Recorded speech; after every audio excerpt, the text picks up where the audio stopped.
그래서 가장 첫 번째, 영생은 당신 것입니다. 영생은 나의 것입니다. 영생이란 우리가 조에라는 단어를, ZOE, 조에라는 단어를 썼고요. 이 조에라는 단어는 하나님을 하나님답게 만드는 생명이다. 그래서 God kind of life. 하나님을 하나님답게 만드는 생명. 개들을 개답게 만드는 생명이 있고, 고양이를 고양이답게 만드는 생명이 있죠. 어떤 본성을 가졌냐에 따라서 그 종류가 결정이 되는 거예요.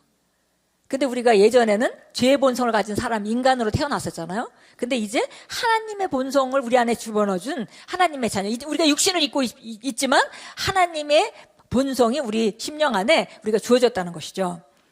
그리스도 안에 있는 하나님의 생명으로서 그 생명이 그리스도인을 하나님의 신성의 본성에 참여하는 자가 되게 한다 그랬어요.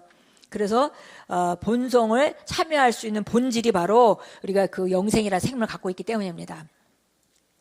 영생은 하나님의 생명입니다. 그래서 예수님께서 계속 얘기했습니다. 요한복음 10장 10절, 우리가 요한복음의 생명으로도 표현되고 그 다음에 영생으로도 표현됐다고 그랬죠. 조회, 같은 조회라는 단어가. 그래서 이제 우리가 한국말만 읽으면은 이 생명이 실제로 드러나 보이질 않죠.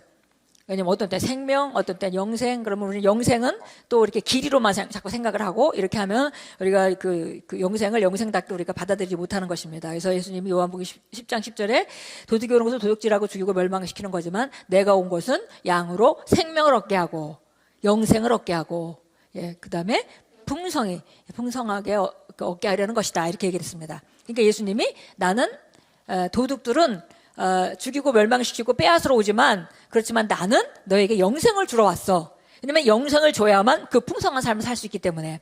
영생이 없는 사람은 멸망하고 있기 때문에. 이 의미가 아주 분명해집니다. 영생을 가졌다는 것은 영원히 사는 것 이상으로 하나님의 본성의 참여자가 된 것이다. 영생을 가졌다는 것은 영원히 사는 것 이상이에요. 우리가 영생이라고 그러면 옛날에는 이제 우리가 더 어릴 때는 길 이름만 생각했어요. 죽어도 나는 이제 천국을 간다. 이제 이 영생을 생각했어요. 근데 이 영생은 그 길이뿐만이 아니라 그 내용, 퀄리티, 어떤 방식의 삶인지, 어떤 그 차원의 삶인지, 그걸 이제 말해주고 있습니다.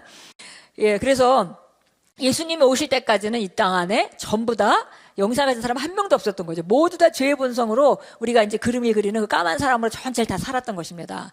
그럴 때 이제 예수님이 영생을 가진 자로 착 등장을 하셨어요. 그러니까 세상에 빛으로 오신 거죠. 그래서 누구든지 이제 예수님이 죽으시고 부활하신 이후에 누구든지 저를 믿는 자를 멸망치 않고 영생을 얻게 하여서 누구든지 그 생명을 받게 되는데, 그 생명이 바로 우리를 그 그림으로 말하자면 노랗게 만든 그 하나님의 생명인 조회를 말하는 거죠. 그래서 조회 생명을 우리가 받았습니다. 그래서 여기 보니까 이제 여기 하나님의 본성의 참여자가 되었다 그랬어요. 그래서 결국은 이제 우리가 베드로전서 1장 23절 말씀같이 너희가 거듭난 것은 썩어져 씨로된 것이 아니고 썩지 않고 항상 있는 하나님의 말씀으로 졌다. 말씀을 우리가 거듭난다고 말하고 있고요. 요한복음 1장 8절에도 말합니다. 그분이 자신의 뜻으로 우리를 진리의 말씀으로 낳으셨다. 낳으셨다라는 단어였어요. 그래서 낳으셨다는 것이 그분의 본성을 우리에게 주실 수 있었던 유일한 방식인 거죠. 내 생명을 누군가에게 준다, 같은 생명을 준다 하는 것은 낳지 않으면 안 됩니다. 그래서 낳았다고 표현하고 있는 것이죠. 진리의 말씀으로 우리를 낳으셨다라고 야고보서 1장 18절에 말합니다. 이제 로마서 4장 25절 중요한 말씀이기 때문에 계속해서 우리가 읽습니다. 다시 읽겠습니다. 예수께서는 우리의 범죄함을 인하여 들어주셨고 우리의 의롭게 하심을 위하여 다시 일으켜 주셨느니라. 두 가지 사건이라고 했죠. 값이 치러질 때 나는 죽었고, 그 다음에 예수님이 부활하실 때 나는 새로운 내가 일어났다. 그 길을 통해서. 요한복음 10장 10절 우리 같이 읽겠습니다. 도둑이 오는 것은 도둑질하고 살인하며 멸망시키려고 오지만 내가 온 것은 양들로 생명을 얻고 더 풍성히 얻게 하려는 것이라. 그래서 이 생명이라는 단어가 조에라는 단어로 되어 있고요. 그 다음에 왜냐면 다른 말로 얘기하면 구약 성도들에게는 하나님이 주시고자 하는 풍성한 삶을 주실 수 없었던 거죠. 그래서 생명의 본질을 바꿈으로 말미암아 우리에게 풍성한 삶을 주신 것이 하나님의 그 방식이었습니다. 예수님께서 왜 오셨는가? 이제 이렇게 하면 우리가 단답형으로 말하자면 영생을 주시려고 이렇게 하셔야 되죠. 예전에는 막 십자가 어쩌고 자꾸 나오잖아요. 그죠? 십자가에서 죄를 사하시고 이렇게 나오는데 그것이 틀린 답은 아니지만 이제 여러분이 이제 고등 진리를 배웠으니까 고등으로 대답하셔야지 옛날 진리로 대답을 하시면 이제는 50점짜리가 되는 겁니다. 옛날에는 100점이었을지라도. 그래서 예수님이 왜 오셨는가 그러면 우리에게 영생을 주시려고. 예. 바로 이것은 그 하나님의 생명이고요. 그 다음에 이것은 어떤 걸 말하냐면 승리하는 생명입니다. 예, 우리가 이걸 받았다는 것은 승리의 자리에 이미 놓여진 거죠. 자, 요한일서 5장 11절 13절 여기 읽겠는데요. 여기서 영생과 생명이 또 계속 번갈아 나오고 있는데 전부 다 조회라는 단어로 되어 있습니다. 우리 그것을 유념하면서 같이 한번 읽겠습니다. 또 증거는 이것이니 하나님께서 우리에게 영생을 주신 것과 이 생명이 그의 아들 안에 있는 것이라. 그 아들이 있는 자에게는 생명이 있고 하나님의 아들이 없는 자에게는 생명이 없느니라. 내가 하나님의 아들의 이름을 믿는 너희에게 이런 것들을 쓰면 너희에게 영생이 있음을 알게 함이며 또한 너희가 하나님의 아들의 이름을 믿도록 하려 함이라. 예, 우리 다시 한번 읽겠습니다. 다시 읽을 때 이 영생과 생명이라는 단어를 여러분이 전부 다 조회로 바꿔서 한번 같이 읽어보도록 하겠습니다. 같이 읽습니다. 또 증거는 이것이니 하나님께서 우리에게 조회를 주신 것과 이 조회가 그의 아들 안에 있다는 것이라. 그 아들이 있는 자는 조회가 있고 하나님의 아들이 없는 자는 조회가 없느니라. 내가 하나님의 아들의 이름을 믿는 너희에게 이런 것들을 쓰면 너희에게 조회가 있음을 알게 하려 함이며 또한 너희가 하나님의 아들의 이름을 믿도록 하려 함이라. 예, 아주 분명하죠. 그래서 예수님을 받아들이면 그 사람은 그 조회 생명으로 거듭난 사람이 된다라고 얘기를 하고 있습니다. 예, 베드로후서 1장 3절 같이 읽겠습니다. 그의 신성의 능력이 생명과 경건에 속한 모든 것을 우리에게 주심에 따라. 예, 그래서 여기서 생명도 조회죠. 이것도 조회입니다. 예, 그래서 결국은 이제 거기다 그의 지식에 따라 그분을 아는 지식에 따라 영광과 덕에 이르도록 부르셨으니 이렇게 하고 이제 끝에 가서 그 베드로후서 1장 4절에 이것은 하나님의 본성에 동참하는 자가 되게 하려 하심이라 이렇게 얘기했습니다. 하나님의 본성에 동참을 했죠, 우리가. 이제 우리는 이 본성을 가지고 있기 때문에 없는 사람같이 행동하지 않습니다. 이게 우리가 늘 유념해야 되는 거죠. 있는 사람같이 행동하는 거죠. 예, 밖으로부터가 아니라 안으로부터. 그래서 인사이드 아웃. 안에 있는 걸 밖으로 풀어놓고 안으로 있는 것을 밖으로 풀어놓고 이렇게 풀어놓는 작업을 합니다. 자, 요한복음 3장 15절 16절 읽겠습니다. 이는 그를 믿는 사람은 누구든지 멸망하지 않고 영생을 얻게 하려 함이라.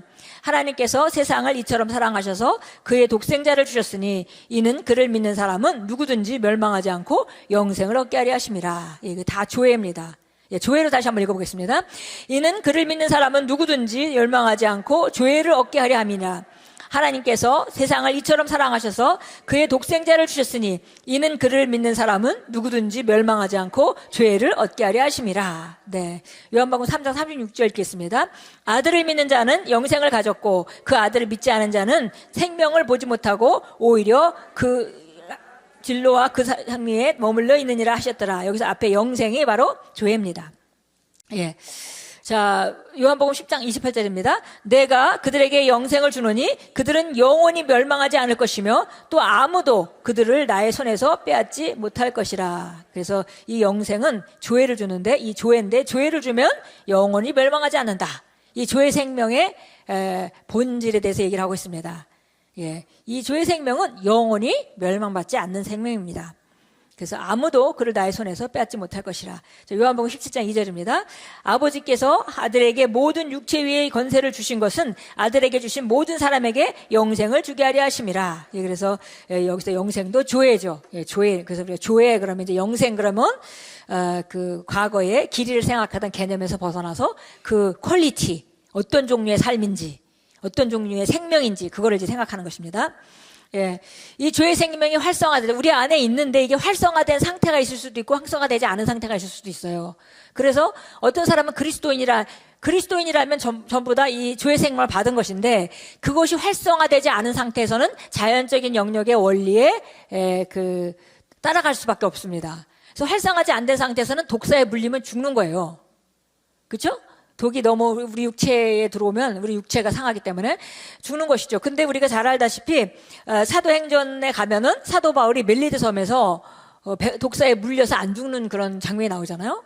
그때 사도 바울은 영생하는 생명이 활성화된 상태였기 때문에 어떤 족을 마셔도 죽지 않는 상태가 된 거죠. 그래서 그 멜리드 섬에서 이제 독사에 물려가지고 이제 사람들은 그 원주민들은 그 독사를 너무 잘 알잖아요. 그 독사의 종류를. 아, 이거에 물리면 이건 모든 인간은 죽어.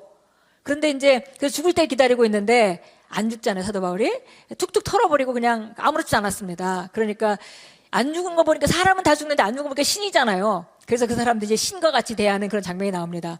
근데 그게 바로 이 영생하는 생명이 실제화될 때와 되지 않을 때는 그런 차이가 있다는 것입니다. 그래서 결국은 우리가 최고로 말할 때 믿는 자에게 이런 표적이 따르리니 하고 어떤 독을 마셔도 죽지 않고라는 말이 나오는 것입니다. 그래서 이거는 이 영생은 다 받았지만 이 영생에는 삶의 본질이 실제화되는 상태로 만드는 것은 우리 각자가 이제 해야 될 일입니다. 자, 이 영생은 하나님 안에 있는 생명이며 내가 하나님과 같이 기능하게 하는 것입니다. 그랬어요. 그래서 바로 우리가 우리 안에 있는 생명이 놀라운 생명이 있습니다. 이 영생은 예수님이 우리에게 가져오신 생명입니다. 예. 그래서 이 영생하는 생명이 이건 하나님의 생명이잖아요, 이거는. 그래서 너무 놀랍게 우리가 흔히 정말 그 레마의 그 대표 성경 구절이 레마 이제 그 강의실 입구에 딱 가면은 거기에 이제 큰 성경이 이렇게 펼쳐져 있고 이렇게 만든 성경 펼쳐져 있고 거기 그 마가복음 11장 23절 24절이 쓰여 있습니다. 그런데 그것이 이제 내 백성에게 믿음을 가르쳐라 라고 부르심을 받은 케네스 해겐 목사님이 받았던 성경 구절이죠. 근데 이 성경을 우리가 잘 아는데 이 산더러 들려서 바다에 던지라 명하고 그 명하는 것이 이룰 줄 믿고 의심하지 않으면 그대로 될 것이다 라고 말했는데 믿는 자에게 그 어떤 능력이 있는지 이제 영생을 그러니까 구약에는 구약의 기도 모습과 너무 다르죠. 구약에는 부르짖으라 그러면 내가 응답하겠고 뭐 이렇게 주로 이런 쪽으로 많이 가는데 벼랑간에 이게 신약에 와가지고 예수님이 무화과 나무를 딱 저주해 주시고 보여주시더니 딱 봤지 이렇게 데몬스트레이션을 해주시고 봤지 이렇게 얘기하면서 이제 너희가 무엇인지 이렇게 이산더러 들려서 바다에 던지라고 명하면은 이렇게 돼라고 지금 그 새로운 생명의 능력을 지금 보여주고 계시잖아요. 그리고 알려주고 계시고 이제 너희도 그 생명을 받을 거야 이렇게 말하고 있는 거죠. 예. 그렇습니다. 그래서 이 영생을 가진 사람은 멸망할 수 없다고 성경에 나와 있고요. 그 다음에 이 영생은 이 세상을 이길 수밖에 없는 그리스도인의 본질입니다. 그래서 우리가 이긴다. 우리는 세상을 이기는 자입니다. 말할 때 과거의 경험 때문에가 아니라 우리가 어떤 그 능력 때문이 아니라 이 생명과 우리 안에 계신 성령님으로 말미암아 우리는 세상을 이긴다. 이런 이제 말이 되겠습니다. 하나님께서 빛이 있으라고 말씀하시고 믿으실 때 빛이 창조되었던 것 같이 상황과 환경에게 명하고 그대로 될 줄로 믿음으로 우리는 환경을 변화시킵니다. 이게 새롭게 우리가 받은 기능이죠. 예, 새로운 생명, 우리가 영생하는 생명, 주의 생명을 받은 사람의 새로운 기능입니다. 예, 그래서 정말 이 기능이 우리 안에 있다는 거. 왜냐하면 하나님이 빛이 있으라 하고 보시고 믿으셨기 때문에 빛이 창조되는 것 같이 우리도 똑같은 그런 기능이 우리 안에 있게 된 것입니다.